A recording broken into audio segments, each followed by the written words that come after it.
They tried to hide power, ego, and sex scandals. The White House has been home to more than just politics. Behind closed doors, some of the most powerful men in the world have indulged in affairs, secret rendezvous, and reckless trysts. From mistresses hidden away in secret apartments to a buzzer system designed to warn of a wife's arrival, these stories sound like something out of a scandalous Hollywood drama. But they're all real, and Eleanor Herman's book, Sex with Presidents, spills all the juicy details. Number 4. Woodrow Wilson. When his first wife, Ellen, died in 1914, Wilson was devastated. Just hours after her death, he wrote a heartbreaking letter, not to a close friend or family member, but to his secret mistress, Mary Peck. "I never dreamed such loneliness and desolation of heart possible," he wrote. Wilson and Peck's affair had begun years earlier during a trip to Bermuda. They exchanged dozens of letters, many of which were filled with longing and poetic declarations of love. But Wilson didn't marry Mary. Instead, he met and fell in love with Edith Bowling Galt, a striking young widow. The two exchanged a flurry of love letters, with Wilson writing that Edith turns to her lover and throws the gates wide. No, not quite wide yet, but wide enough to show him the sweet and holy places where her true spirit loves. But perhaps the most amusing part of their love affair was Wilson's pet name for Edith, Tiger. Yes, the serious scholarly president signed his letters, "Forever your devoted Tiger." Number 3. Warren G. Harding.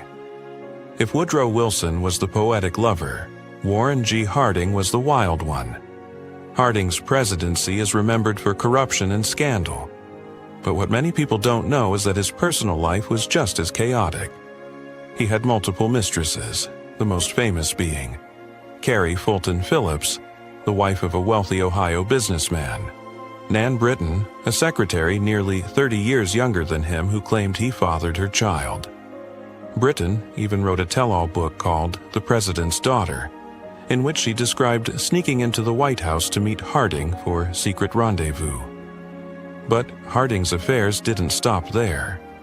He was notorious for partying with prostitutes, often bringing along Secret Service agents to cover for him.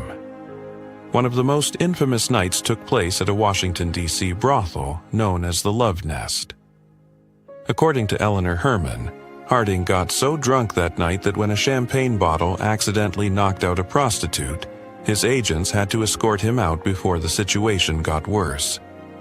His letters to Carrie Fulton Phillips were even more explicit than his love letters to Edith. In one, he wrote, "Wish I could take you to Mount Jerry, where I could worship you on a hilltop." We still have no idea where Mount Jerry is, but something tells us it wasn't actually about geography. Number 2. Franklin D. Roosevelt. Franklin D. Roosevelt was beloved as the president who led America through the Great Depression and World War II. But behind closed doors, his personal life was far more complicated. While his wife, Eleanor Roosevelt, spent her summers away, FDR took full advantage of what some called his summer wives. His most famous affair was with Lucy Mercer Rutherford, his wife's secretary. Eleanor discovered the affair through letters and was devastated. She later wrote, "The bottom dropped out of my world." But Lucy wasn't the only woman in FDR's life. Marguerite Missy LeHand, his personal secretary, was believed to be his longest-lasting mistress. His son, Elliot, even confirmed that they had an affair in his 1973 book. Missy was often seen sitting on his lap in the White House, calling him FD, and then there's Eleanor. Historians believe she had a romantic relationship with journalist Lorena Hickok. In one letter, Eleanor wrote, "I can't kiss you, so I kiss your picture goodnight and good morning." While there's no definitive proof that Eleanor and Hickok were more than friends, their letters suggest a deep, intimate connection that went beyond a typical friendship.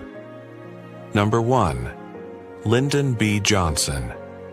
Lyndon B. Johnson wasn't just a power-hungry politician. He was also one of the most shameless womanizers to ever sit in the Oval Office. He had multiple mistresses, including his secretaries, and was known for openly flirting with women in front of his staff.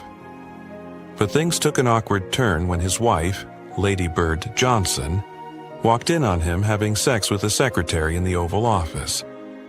Rather than tone things down, Johnson had a buzzer system installed to prevent future surprises. The plan?